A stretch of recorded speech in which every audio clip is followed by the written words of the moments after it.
आज हम लोग पढ़ेंगे दो चर वाला रैखिक समीकरण। यहाँ लिखा हुआ है दो चर वाले रैखिक समीकरण। तो सबसे पहले इसका मतलब समझेंगे कि है क्या, दो चर वाला रैखिक समीकरण है क्या। तो इसका हम बेसिक अभी बताते हैं पहले, उसके बाद क्लास स्टार्ट करेंगे, ठीक है। तो देखिए, दो का मतलब आप जानते हैं कि दो ही होता है। और चर, चर किसको बोलते हैं? वैसे राशि जिनका मान हमेशा बदलता रहता है। वैसे राशि जिसका मान हमेशा क्या होता है? बदलता रहता है, उसको चर राशि कहा जाता है। और जिसका मान कभी नहीं बदलता उसको अचर राशि कहते हैं। तो यहाँ एक्स वाई जेड जितने भी ये सब नंबर है ये सब चर राशि हैं। क्योंकि आप जानते हैं कभी एक्स का मान 10 भी पढ़े होंगे, कभी एक्स का मान 100 भी पढ़े होंगे, कभी एक्स का मान 2 भी पढ़े होंगे, कभी एक्स का मान -10 भी पढ़े होंगे। तो यहाँ पर हम देख रहे हैं कि चर राशि यानी एक्स का मान हमेशा क्या हो रहा है? बदलता रहा। कभी -10 पढ़े हैं, कभी यही एक्स का मान 100 पढ़े हैं, कभी पढ़े हैं 2। तो क्या हो रहा है? हमेशा मान क्या हो रहा है? बदलता रहा ना, बदल रहा ना। तो जिस राशि का मान बदलता रहता है उसको बोलते हैं चर राशि। क्या बोलते हैं? चर राशि। और जिस राशि का मान नहीं बदलता उसको बोला जाता है अचर राशि। जैसे कि यहाँ पर अगर 3 है तो कहीं भी इसको ले जाइए तो 3 ही माना जाएगा। क्या माना जाएगा? जैसे किसी दुकान पर आपको अगर पैसा बाकी है 5 रुपया, कि 5 रुपया बाकी है, तो अगर उस दुकानदार को कहिएगा कि 3 रुपये लेकर के हमारा खाता वही काट दो, तो काटेगा? नहीं काटेगा, क्योंकि बोलेगा 3 ही रुपया है, ये जो है 2 रुपया और बाकी रह जाएगा, यही ना कहेगा वो। लेकिन यहाँ पर जब ये इसको लेकर आप चलिएगा तो कभी इसी एक्स को मान उसको कहिएगा कि -10 भी होता, 10 भी होता है, 100 भी होता है, 2 भी होता है कि नहीं होता है। तो ये मान क्या हो रहा है? बदलता जा रहा है, बदल रहा है। लेकिन यहाँ पर ये सब का मान नहीं बदलता है। ये सब 5 है तो 5 ही है। 5 को हम 3 नहीं कर सकते हैं, 10 नहीं कर सकते हैं, -2 नहीं कर सकते हैं। लेकिन एक्स को हम -10 कह सकते हैं, एक्स को 100 कह सकते हैं, एक्स को 2 कहा जा सकता है। तो ये जो है इसको चर राशि कहते हैं और इसको बोलते हैं अचर राशि। चारों अचर समझ में आ गया? जिस राशि का मान हमेशा बदलता रहता है उसको चर राशि कहते हैं, और जिस राशि का मान कभी नहीं बदलता उसको अचर राशि कहते हैं। तो चर राशि, दो चर, यहाँ पर दो चर जनरली हम लोग लेके चलते हैं एक्स और वाई को। एक तो हो गया एक्स और दूसरा हो गया वाई। अगर आपके मर्जी और कोई है लेने के लिए यू भी ले सकते हैं, है ना, कुछ भी ले सकते हैं, पी क्यू भी ले सकते हैं, वो आपकी मर्जी है। तो जनरली जो लेके चलते हैं हम लोग वो एक्स और वाई लेके चलते हैं। तो यहाँ पर दो चर हो गया, दो चर वाला हुआ नहीं। और रैखिक का मतलब क्या होता है? जब रैखिक का मतलब हम बताए थे कि इसका अधिकतम घात, जिस बहुपद का अधिकतम घात 1 होता है उसको रैखिक बहुपद कहते हैं। और यहाँ जब ग्राफ आप खींचेगा, क्या खींचेगा? ग्राफ जब खींचेगा तो ग्राफ अगर सीधी लाइन में आ जाए तो बोलते हैं रैखिक समीकरण है। क्या है? ग्राफ कैसा हो? अगर सीधा हो तो बोलेंगे हम क्या? कि रैखिक है, रैखिक समीकरण। अब युग्म, युग्म मतलब जोड़ा। युग्म मतलब क्या होता है? जोड़ा। युग्म का मतलब क्या होता है? जोड़ा। तो ये समझ में आ गया। दो का मतलब दो, चर, चर का मतलब किसका? जिसका मान, जिस राशि का मान हमेशा बदलता है उसको चर राशि। तो यहाँ पर एक्स और वाई की बात कही जाए तो दो चर राशि है। दो क्या है? चर राशि है। रैखिक समीकरण, रैखिक का मतलब समझा दिए कि जिस समीकरण का अगर ग्राफ खींचा जाए, ग्राफ सीधा होता है तो उसको बोलते हैं रैखिक समीकरण। क्या बोलते हैं? और युग्म, युग्म का मतलब जोड़ा। युग्म मतलब क्या? तो हमको 2 समीकरण लेना होगा। कितना समीकरण लेंगे? 2 समीकरण। तो अब यहाँ पर दो चर रैखिक समीकरण का व्यापक रूप क्या है, किस फॉर्म में लिखते हैं उसको? तो देखिए, हम लोग रैखिक समीकरण को ax + by + c के रूप में लिखते हैं। लेकिन जब इसको आप समीकरण के रूप में रिप्रेजेंट कीजिएगा, दिखाइएगा, तो इक्वल टू में 0 दिखाना होगा। क्या दिखाएंगे हम लोग? क्या दिखाएंगे? 0 दिखाएंगे, है ना। तो यहाँ पर ये रैखिक समीकरण का एक युग्म, एक बना है। ये युग्म नहीं बना है, ये सिंगल समीकरण है। युग्म बनाने की एक और चाहिए ना, तो एक और समीकरण अगर लिखते हैं तो इसको ऐसे लिखेंगे ax + by + c। अब ये दोनों लग रहा है कि एक ही चीज़ है, तो इसको हम 1 1 1 कर दे सकते हैं, या इसको नीचे वाला क्या कर सकते हैं? a1 b1 c1। अब ये अलग अलग हो गया ना। अगर लिखा जाए तो इसको एक और तरीका से लिखा जा सकता है ax + by + c = 0, और इसको लोग dx लिखते हैं, ey बोलते हैं इसको, और यहाँ लिखते हैं f = 0। तो ये भी एक समीकरण, द्विचर वाला रैखिक समीकरण का एक व्यापक रूप है। तो दो चर वाला रैखिक समीकरण का व्यापक रूप समझ में आ गया? दिक्कत है? नहीं दिक्कत होगा। आगे हम लोग देखते हैं अब यहाँ पे कि दो चर वाला समीकरण जो बनते हैं वो कितने प्रकार से बनते हैं। तो दो चर वाला रैखिक समीकरण जब आप हल कीजिएगा तो 3 तरह से हल प्राप्त होता है। तो हम लोग दो चर वाला रैखिक समीकरण को अगर हल करते हैं तो हल हमको 3 तरह से प्राप्त होते हैं। कितने प्रकार से? 3 प्रकार से। पहला होगा कि एक हल होगा। पहला स्थिति क्या है? जिस समीकरण का एक हल होता है इसको अविरोधी कहते हैं। क्या बोलते हैं? जिस समीकरण का एक हल होगा इसको अविरोधी कहेंगे। एक हल को क्या बोलेंगे? अविरोधी। और कुछ ऐसे समीकरण होते हैं जिसका कोई हल ही नहीं होता है। कुछ ऐसे समीकरण होते हैं जिनका कोई हल ही नहीं होता है, तो उसको बोलते हैं कोई हल नहीं। कोई हल नहीं, तो इसको बोलते हैं विरोधी। क्या बोलते हैं जी? विरोधी बोलते हैं। उसके बाद एक होता है जिसका अनगिनत हल होता है। कुछ ऐसे समीकरण होते हैं जिनको हल अगर निकाला जाता है अनगिनत निकलेंगे, तो इनको बोलते हैं अनगिनत हल। और अनगिनत हल वाला को बोलते हैं आश्रित। क्या बोलते हैं? आश्रित। अब है कि कैसे पहचानेंगे कि एक हल होगा कि कोई हल नहीं होगा कि अनगिनत हल होगा। तो इसका भी एक तरीका है। एक हल होने का तरीका क्या है? देखिए, ये जो यहाँ पर आपको मिल रहा है इसको हम लोग चर राशि को छोड़कर जो अचर राशि होते हैं उन अचर राशियों का अनुपात में लिख देंगे। जैसे कि यहाँ पर देखिए A अनुपात D, फिर B अनुपात E और फिर C अनुपात F। अगर यहाँ पर देखा जाए कि इस अनुपात को अगर ये दोनों बराबर नहीं होते हैं और ये बराबर होता है, ये दोनों अनुपात बराबर ना होकर के ये दोनों बराबर होते हैं, तो इस स्थिति में हम बोलेंगे कि इस समीकरण का जो हल होगा वो एक और केवल एक हल होगा। एक और केवल एक हल होगा। कब? जब ये दोनों का अनुपात बराबर ना होगा तब। यानी यहाँ पर जो दोनों संख्याएं रहेंगे उन संख्याओं का अनुपात अगर बराबर नहीं आएगा तो हम बोलेंगे कि इसका एक और केवल एक हल होगा, इससे ज़्यादा हल नहीं हो सकता है। और इस समीकरण को हम बोल सकते हैं अविरोधी समीकरण है। कौन समीकरण है? नेक्स्ट, दूसरा, इसी में अगर ये बराबर हो करके ये बराबर नहीं होता है, लास्ट वाला बराबर नहीं होता है, तो इसको बोलते हैं कोई हल ही नहीं होगा। कोई हल नहीं होगा। कब? जब ये लास्ट यानी BE बराबर not equal to B not equal to C by F, B by E not equal to C by F, तब हम कह देंगे कि ये समीकरण का जो हल होगा इसका कोई हल नहीं होगा। यानी इसका कोई मान ही नहीं निकल सकता है, कोई वैल्यू नहीं निकलता है। उसके बाद अगर ये तीनों रेशियो आपस में बराबर हो जाएंगे, तीनों रेशियो अगर आपस में बराबर होते हैं यानी A upon D, B upon E and C upon F, अगर तीनों का रेशियो आपस में बराबर होंगे तो इनका हल अनगिनत होता है। कितना हल होता है?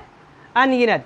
यानी हम यहाँ पर एक समीकरण का मान निकालेंगे तो समीकरण का वैल्यू जो होगा अनगिनत निकलेगा, जिसका कोई काउंटिंग नहीं किया जाता है ना। तो एक हल होने का शर्त क्या है? कि ये दोनों बराबर नहीं होता है। कोई हल ना होने का शर्त क्या है? कि ये दोनों बराबर नहीं होता है। और अनगिनत हल होने का शर्त क्या है? कि तीनों आपस में बराबर होते हैं। बस इतना ध्यान देना है।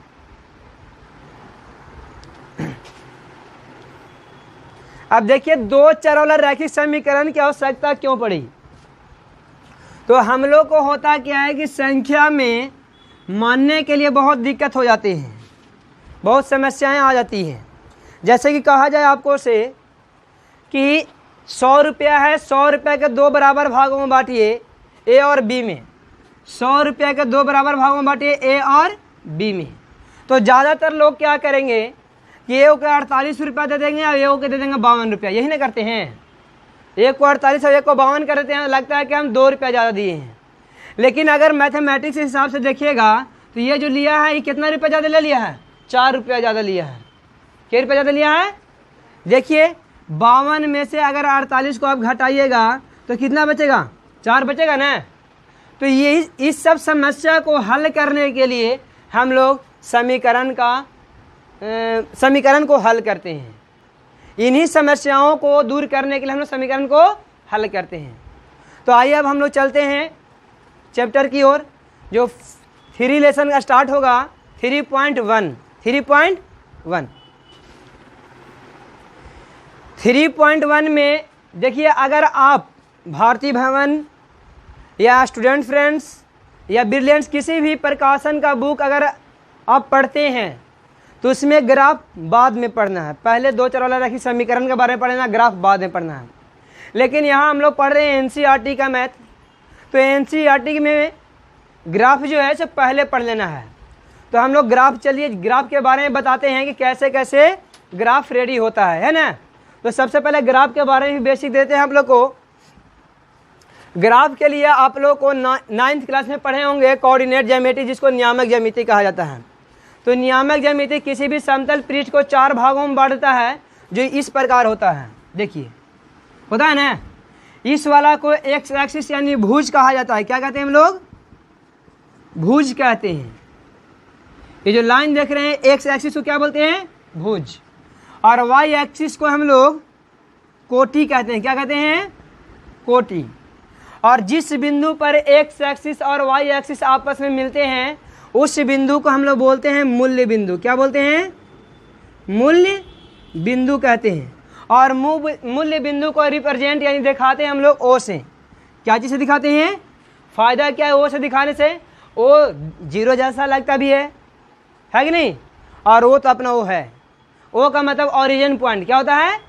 ओरिजिन पॉइंट होता है ना, तो इसलिए ओ बोलते हैं इसको।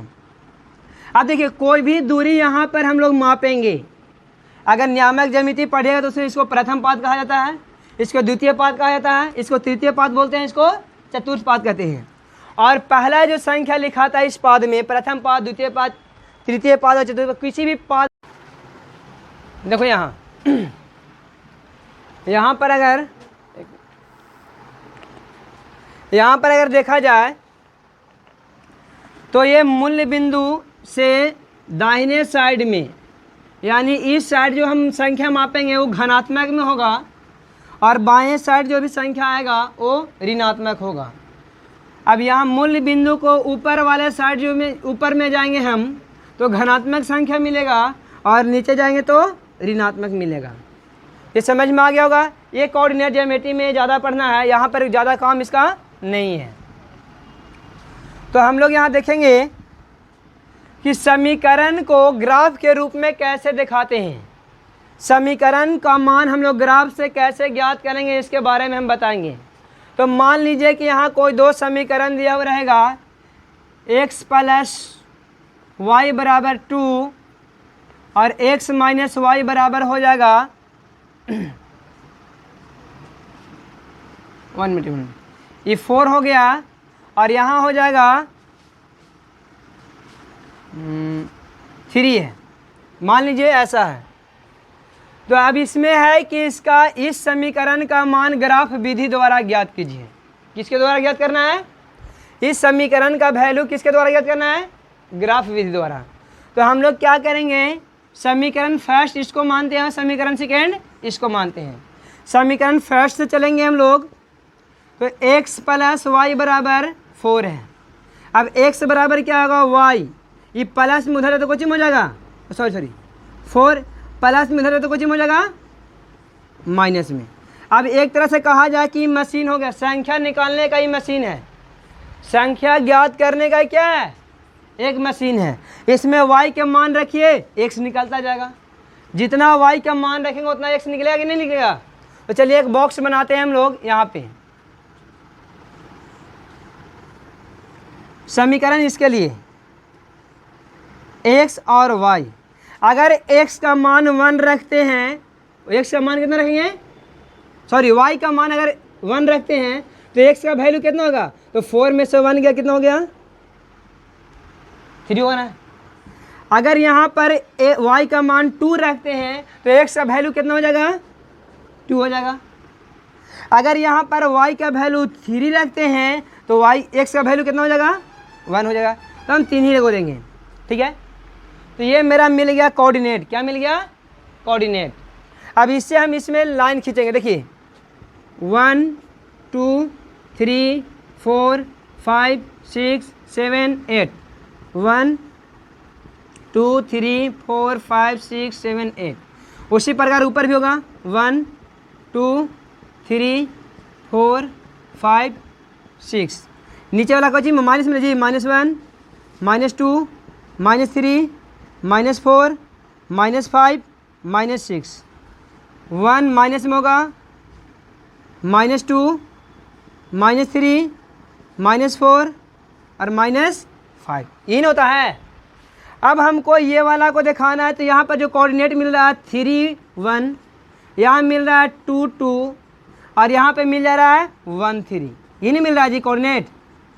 तो इसको यहाँ दिखाइए 3 1, एक्स में 3 यहाँ पर है तो ऐसे लाइन पार दीजिए, देख रहे हैं। और y का मान कितना है 1 है, तो 1 यहाँ ना है जी y वाला में। देखिए जहाँ मिलेगा वहाँ पर इसको बिंदु द्वारा दर्शा देना है, कोई दिक्कत।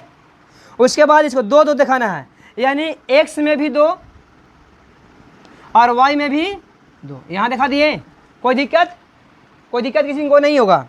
1 3 दिखाना है, तो 1 मतलब यहाँ और 3 यहाँ ना है जी, यहाँ मिला। अब इसको क्या करेंगे कि तीनों लाइन को हम लोग एक सरल रेखा ऐसे खींच लेंगे, समझ में आ रहा है। अब इस समीकरण का नाम देंगे, देखिए ये वाला क्या है, x बराबर है y माइनस 4। कितना है?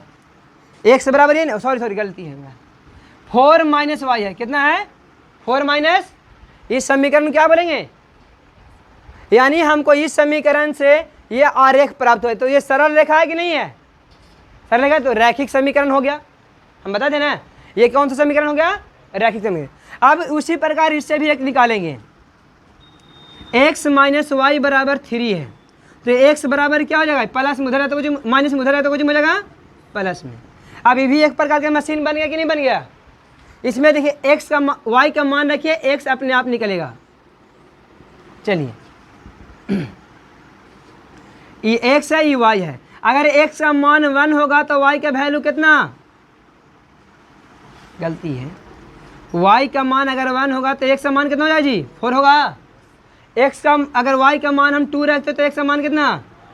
अगर y का मान हम रखते हैं -1 तो x का वैल्यू क्या होगा? x का वैल्यू कितना होगा? 2 होगा ना। तो चलिए यहाँ पर लिखते हैं हम लोग।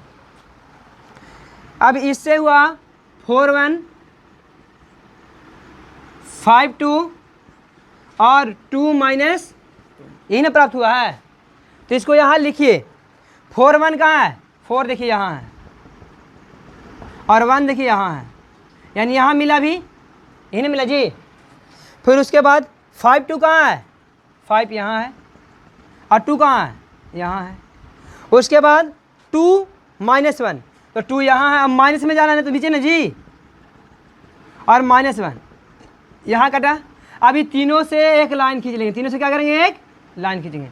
तो मिल रहा है यहाँ पे ना, कहाँ मिल रहा है? तो 3 और 4 के बीच में 3.5 पर मिला होगा, और 0 1 के बीच में यानी 1 पॉइंट कितना पर मिल रहा है?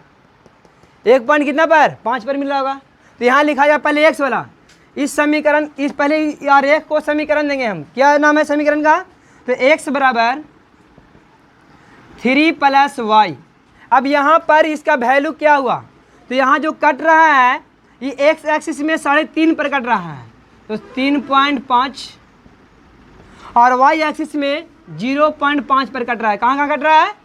यानी ये x होता है, y होता है। इस समीकरण में x का मान जो हुआ 3.5 हुआ और y का जो मान हुआ 0.5, ये आंसर हुआ।